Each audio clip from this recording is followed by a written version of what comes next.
Paz, meus familiares em Cristo Jesus, como estão vocês? Espero que estejam bem. Hoje eu vou gravar um react aqui do pastor Luciano Subirá, falando sobre se é possível perder a salvação. O pastor Luciano Subirá é um grande homem de Deus, que já me edificou muito. Eu aprendi muito com esse homem, com o Espírito Santo através da vida dele, né?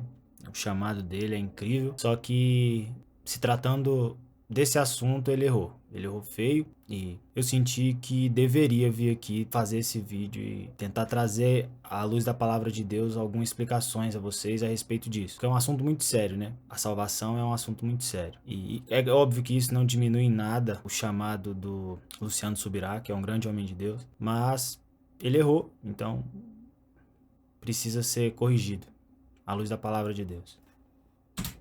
Que a gente usa, talvez, esse termo, né? Nas nossas mesas de conversa, do perder a salvação. Entro. Porque há também uma ideia de que se eu receber a graça, acabou, né?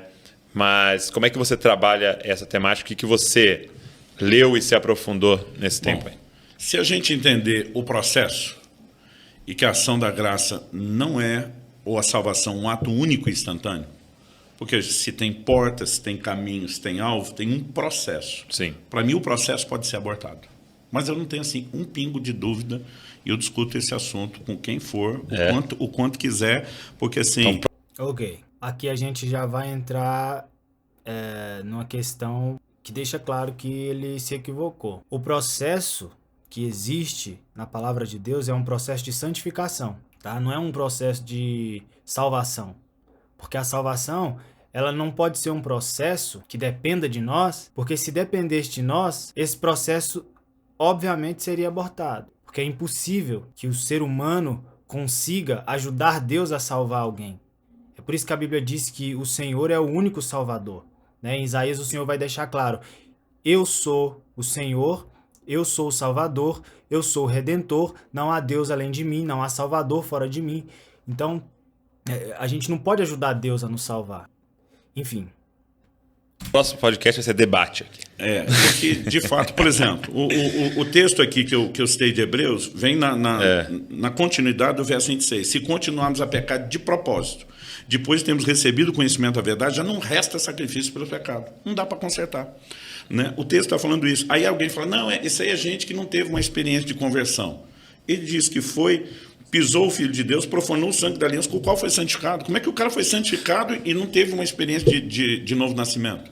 Então, Hebreus 6, por exemplo, fala que é impossível os que uma vez foram iluminados, provaram o dom celestial, o novo nascimento, se tornaram participantes do Espírito Santo, que é a prova de nascer de novo, que sem nascer de novo não recebe o Espírito Santo, provaram a boa palavra de Deus, os poderes do mundo vindouro. Em Hebreus 6, quando ele vai dizer provaram o dom celestial, ele não estava dizendo do novo nascimento. Ele estava se referindo ao batismo com poder. O batismo com poder, ele pode ser derramado sobre alguém que não nasceu de novo. Tá? E por que eu afirmo isso? Porque o novo nascimento ele só pode vir sobre um ser humano hoje em dia após a morte de Cristo na cruz. Foi quando o Senhor rasgou o véu, e então nós podemos ter acesso, né, ao Espírito de Deus habitando em nós. Porém, no Velho Testamento, na Velha Aliança, o Espírito Santo ele vinha sobre reis, sacerdotes, profetas, juízes também. Então ele vinha sobre. Então, até mesmo na Velha Aliança, as pessoas elas já vivenciavam, né? Elas já experienciavam o dom celestial. O que é o dom celestial? É o Espírito sobre. Pode ser também o Espírito em, né? Mas, nesse caso, o apóstolo Paulo ele não está falando do novo nascimento. Ele está falando de pessoas que tiveram contato com a glória de Deus.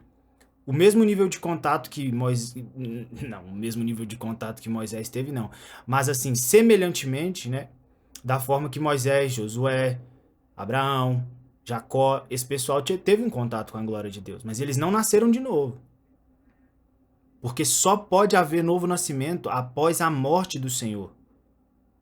O único que permite o Espírito vir habitar no homem é o sacrifício de Cristo na cruz. Ele abriu o caminho para que Deus pudesse habitar em nós. para que nós pudéssemos ser semelhantes a Ele. E caíram. É impossível renová-los para arrependimento. Então, acrescente assim, coisa o arrependimento que houve.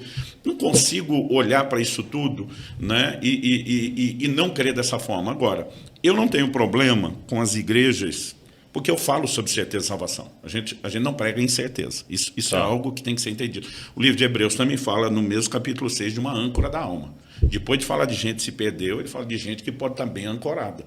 Mas ele chama isso a uma responsabilidade de correspondência. Agora, eu não tenho problema com os crentes que pregam uma vez salvo, salvo para sempre, com quanto que eles estão ensinando compromisso e uma vida de santidade. Entendi. Agora, quando isso vira uma desculpa para você justificar o pecado e o não aperfeiçoamento, para mim nós temos uma armadilha perigosa. Entendi. Eu consigo entender o porquê que o pastor ele tem essa interpretação. Eu acredito que na visão dele, a salvação ela está ligada à santidade da alma. E de certa forma ela está. Porém, o Senhor ele não necessita da santidade da alma para salvar alguém. Porque se ele necessitasse que alguém fosse santo, né, que a alma fosse regenerada, que a alma fosse santificada para salvar, então o ladrão na cruz não teria sido salvo. Porque o ladrão na cruz ele não tinha sido santificado na alma ainda. Mas por que o Senhor disse, hoje estarás comigo no paraíso? Porque o ladrão ele entrou em um nível de fé onde ele nasceu de novo. Ele entrou em um nível de fé onde houve um novo nascimento. Foi por isso que o ladrão foi salvo.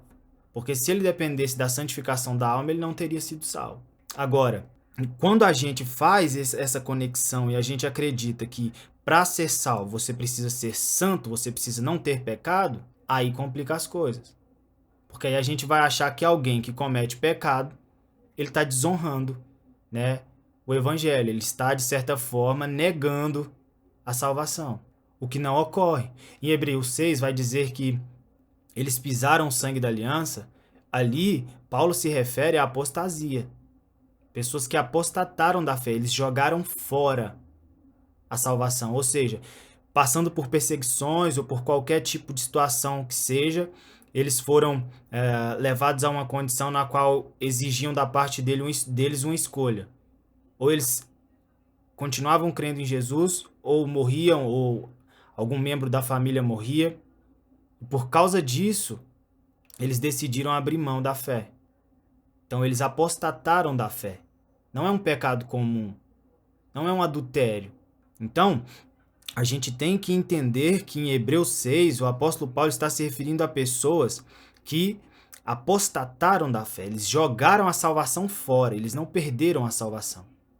Além do mais, eles não tiveram o novo nascimento. Eles não tinham vivenciado o novo nascimento. O pessoal de Hebreus 6 não tinha. Por que eu afirmo isso? O apóstolo João ele vai dizer o seguinte. Então ele vai dizer, eles saíram de nós, mas não eram de nós. Porque se fossem nosso, né, se fossem de nós, eles continuariam conosco. Sabe? Às vezes a gente acha que é errado dizer que a pessoa não pode cair da graça. E realmente a pessoa não pode cair da graça. Porque se é graça e você pode cair, então não foi graça.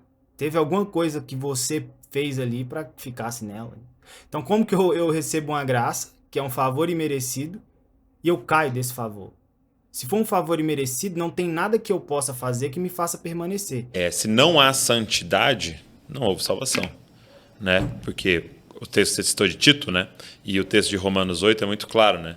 Não há nenhuma condenação para aqueles que estão em Cristo Jesus, né? Ou seja, salvação no sentido de perdão dos pecados ali, né? Regeneração. Só que é invisível isso, né? Eu falo, tenho fé, creio, é invisível. É invisível. E aí no verso 2, então ele fala, mas Paulo, como é que eu sei que não há condenação para mim, né? Porque a lei da vida, da graça, agora te livrou da lei do pecado da morte. Então é evidência, né? Então santidade e salvação é os dois lados de uma mesma moeda, né? São, mas nós precisamos entender que de vez em quando alguém fala assim, não, se não teve santificação, não teve salvação, para mim é conflitante. É muito forte. Por quê? A pessoa pode ter passado pela porta, sim, sem ter entendido como crescer e se desenvolver no caminho. Uhum. Então, a minha preocupação não é julgar quem passou pela porta está no caminho, se ele teve, se não teve, se ele pede, se não pede. É ajudá-lo a seguir crescendo até alcançar o alvo. Então, assim, eu acredito que uma pessoa pode ter uma experiência inicial. Então, por exemplo, a Bíblia fala que Simão Mágico, lá em Atos 8, Samaria, abraçou a fé. Tá. Mas daqui a pouco... Ele quer comprar. Daqui a pouco ele está agindo errado, porque ainda é imaturo. Dá uma pausinha aqui. O que ele falou agora foi exatamente o que eu falei, só que numa perspectiva diferente. A perspectiva dele faltou ele ter entendido o fato de que o Senhor, ele não precisa de nós.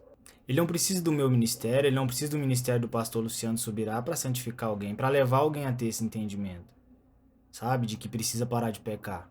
Então, a forma que ele falou deu a entender que o cristão, ele foi salvo, mas ele ainda não entendeu que ele precisa parar de pecar, então ele precisa que alguém como ele ensine. Não, a Bíblia vai dizer que vós tendes a unção do santo e não necessita que ninguém vos ensine. Então, para que servem os ministérios? Para aperfeiçoamento. Porque o básico, o entendimento de que não pode pecar, o entendimento de que tem que buscar santidade, que tem que orar, que tem que jejuar, essas coisas elas vêm por meio do Espírito Santo. O Espírito Santo usa os apóstolos, os profetas, os ministérios para aperfeiçoar o corpo. Tá? É o que a Bíblia vai dizer, né? Ali em Efésios 4, a partir do versículo 11. Que ele deu os profetas, os apóstolos, né? Os mestres, os evangelistas, os pastores para aperfeiçoamento do corpo de Cristo, até que nos tornemos na estatura perfeita. Então, esse é que é o problema. Eu acredito que o problema dessa confusão é isso, é achar que a pessoa ela precisa, sabe, de alguém para ensinar ela que ela tem que buscar a santidade. Não. Se a pessoa precisa que alguém esteja ali falando para ela que ela tem que buscar a santidade, então essa pessoa ela não nasceu de novo. Porque quando você nasce de novo, cara, automaticamente o Espírito Santo ele já vem com essa consciência. A consciência de que você precisa buscar a santidade. Então alguém que não tem a consciência de que precisa ser santo, não nasceu de novo. É carnal, ele precisa. Né? Agora, quando Pedro confronta ele, Pedro não está tratando do assunto como se o camarada simplesmente, não, você não tem nenhuma evidência de salvação, que você está em pecado. Eu, particularmente, até gosto da linguagem que o apóstolo Pedro usa com ele. Ele diz assim, arrependa-se desse mal. Atos 8, eu vou ler agora o verso do 20 até o 23. Mas Pedro respondeu que o seu dinheiro seja destruído junto com você, pois você pensou que com ele poderia adquirir o dom de Deus. Não existe porção nem parte para você nesse ministério, porque o seu coração não é reto diante de Deus. No ministério é o que ele queria, eu quero impor as mãos, as pessoas receber o Espírito Santo. Ele diz, portanto, arrependa-se desse mal e ore ao Senhor. Talvez ele o perdoe por esse intento do seu coração, pois vejo que você está cheio de inveja e preso à sua maldade. Ele não falou, cara, isso é evidência, não foi...